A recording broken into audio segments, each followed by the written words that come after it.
Juanito, tata Antonio Huaspistin, nana Lola Amambesti Juanito Rin, Juanito Jurenasti, Gustani Séptimo,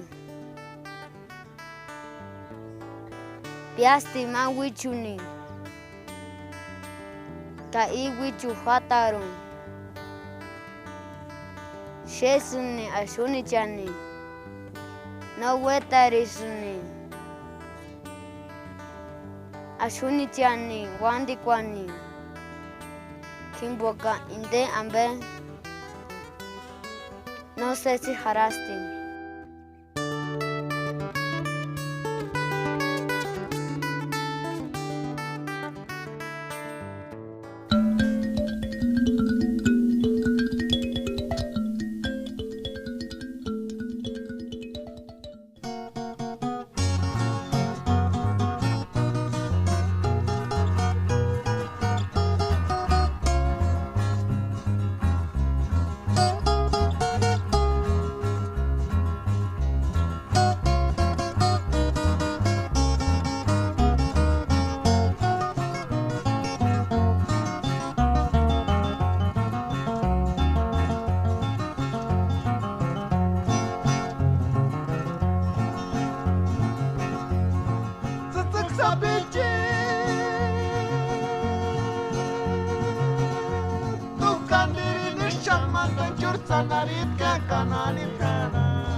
San Isidro y Oringuitiro son dos pequeñas comunidades indígenas de la meseta purépecha en el estado de Michoacán. Sus habitantes son en su mayoría monolingües, hablantes de purépecha o tarasco, como también se le conoce a esta lengua.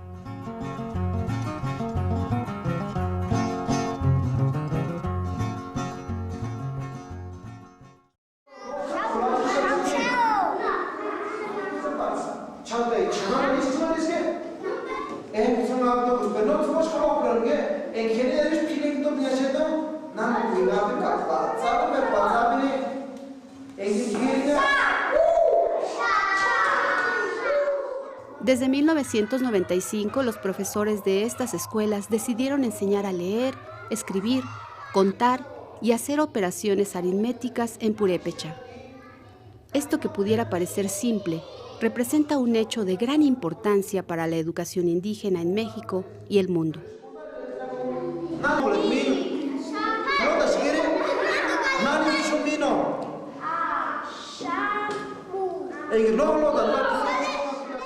En cuanto al proyecto a nivel general, a mí lo que se me ha hecho muy significativo es que en el caso de educación indígena hay una bandera de lucha, hay una bandera de responsabilidad histórica, en donde lo más importante es recuperar la cultura y recuperar la lengua y llevarlas a niveles superiores.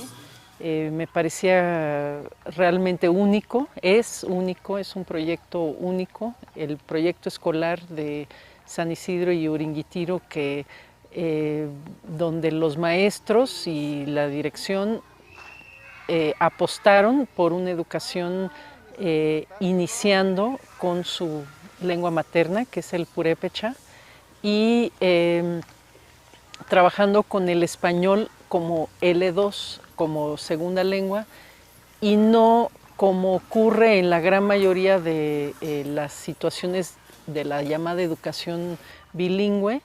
La educación tiene como efecto el desplazamiento de la lengua original, la lengua indígena. Hay una especie de conciencia, de despertar de la importancia de la la interculturalidad y de la importancia y el valor de las lenguas indígenas de este país.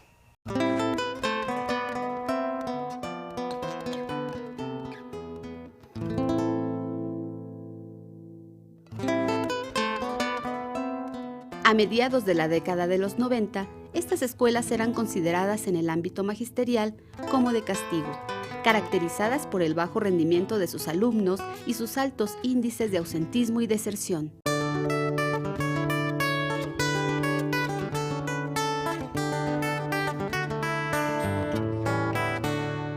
Actualmente estos profesores han organizado un currículo intercultural bilingüe que incluye un programa de enseñanza del español como segunda lengua. Iniciar esta labor no fue sencillo. Hubo que partir de la nada, definir un alfabeto en purépecha, articular una metodología para la alfabetización en lengua materna y elaborar materiales didácticos, entre otras cosas. Pues avanzamos, logramos en el primer año que los niños pues leyeran y escribieran en su lengua, que era la lengua purépecha. Nosotros mismos fuimos aprendiendo en el camino, tampoco no éramos expertos en lengua purépecha, ¿no? Sobre todo en la escritura. Fuimos aprendiendo y se dio un aprendizaje en conjunto, niños y maestros. Ese fue el origen de este proyecto. Quizás lo más difícil fue que los maestros y maestras purépechas, formados ellos mismos en un sistema castellanizador, aprendieran a leer y escribir en su lengua, y luego que aprendieran a enseñarla. El problema principal es de que, bueno, había muy poco material, cómo trabajar. De hecho, fue un año difícil. Tuvimos su servidor, el maestro Joel, el maestro Gerardo, fuimos los tres que entramos en ese nuevo ritmo de trabajo. Bueno, total, nos arriesgamos. De antemano sabemos de que apoyo real así de la Secretaría pues no hay. Yo me acuerdo que llegamos a San Isidro por primera vez hace casi 10 años, en agosto de 1998, con el maestro Antonio Carrillo de la UPN y el maestro Humberto, maestro indígena que nos trajo aquí, que nos llevó a este proyecto. Nos bajamos, entramos a la escuela y empezamos a platicar con ustedes. Y nos empezaron a llevar por los salones, vimos las clases, vimos a los maestros.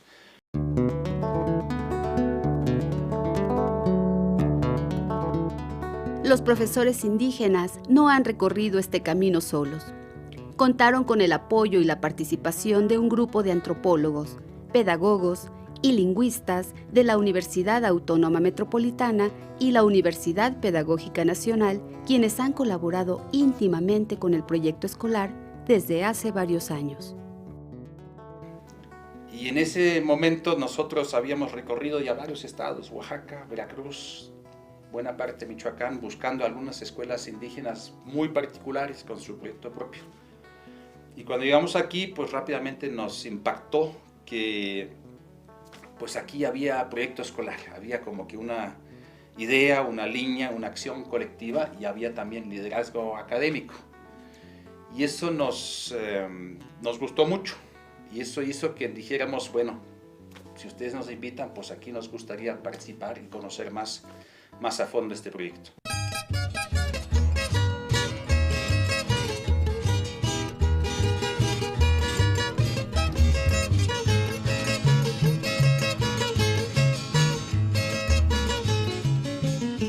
Durante los primeros 2 años de trabajo, el equipo de investigación se dedicó a observar la forma en que los profesores impartían sus clases, el modo en que utilizaban el purépecha y la manera en que aplicaban el Plan General de Estudios.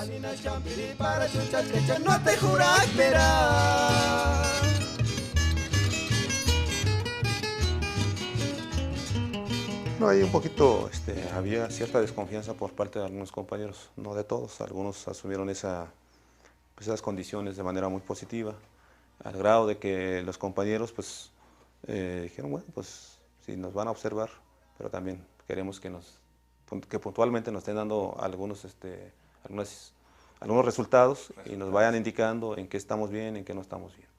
En esa parte yo creo que recuerdo bien que la mayoría de los compañeros decían, bueno, pues es que lo que nosotros queremos es que nos digan cómo hacerle y no que nomás nos estén grabando y nomás nos estén viendo cómo si ellos ven que andamos mal y pues no nos dicen nada, entonces nosotros esperábamos que ellos nos dijeran, mira, ahí hazle así.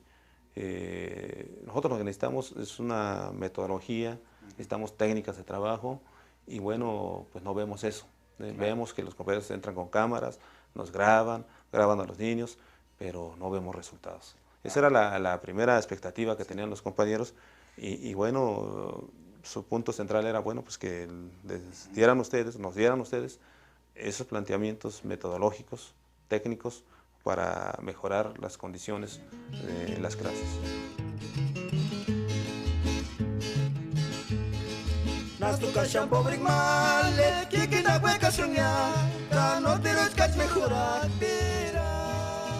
Pero las recomendaciones llegarían más adelante. Durante aquella primera etapa, el objetivo fue observar, durante un tiempo prolongado, cómo funcionaba la enseñanza, es decir, cómo era la interacción entre maestros y alumnos en el aula. Se quería medir el rendimiento de los alumnos y compararlo después con el de otras escuelas indígenas que imparten en español todas sus materias.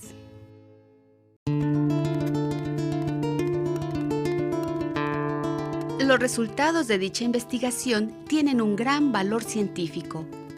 Demuestran que en aquellas escuelas donde se enseñan la lectura, la escritura y las matemáticas en la lengua materna o L1, los niños obtienen mejores resultados en purépecha que las escuelas castellanizadoras. Pero lo mismo sucede cuando leen y escriben en español, su segunda lengua o L2. También obtienen mejores resultados que las escuelas castellanizadoras.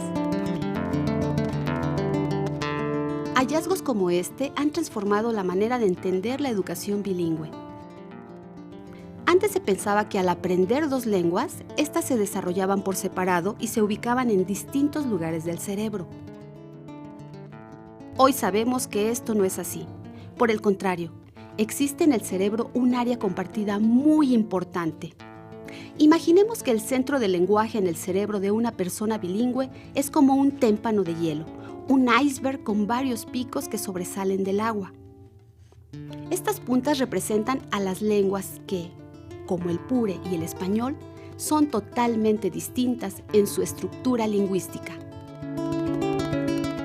Debajo del agua, sin embargo, se desarrolla una capacidad compartida de varias competencias abstractas que el psicólogo canadiense Jim Cummins llamó capacidad o proficiencia común subyacente a las lenguas.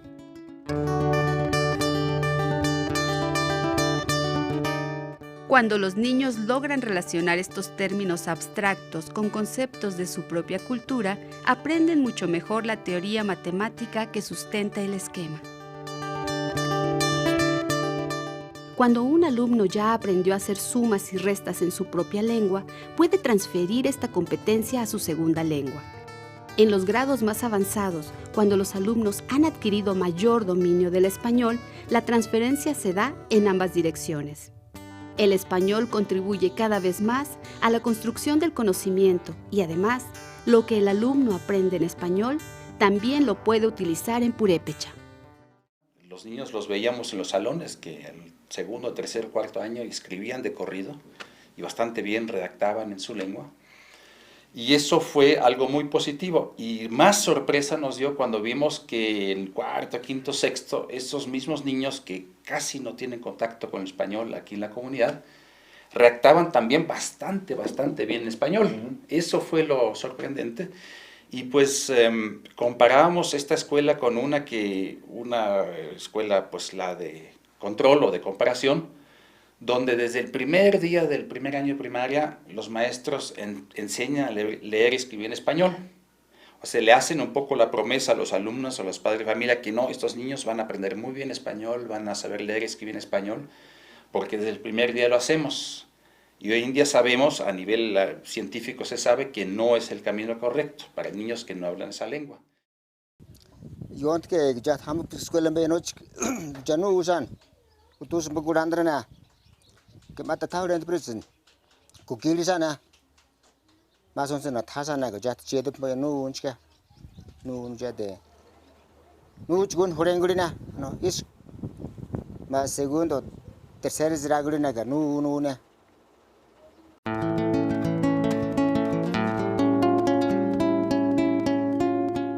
Por el contrario, el llamado proceso de castellanización consiste en que los maestros intentan alfabetizar y enseñar los contenidos curriculares en español, una lengua que los alumnos no manejan.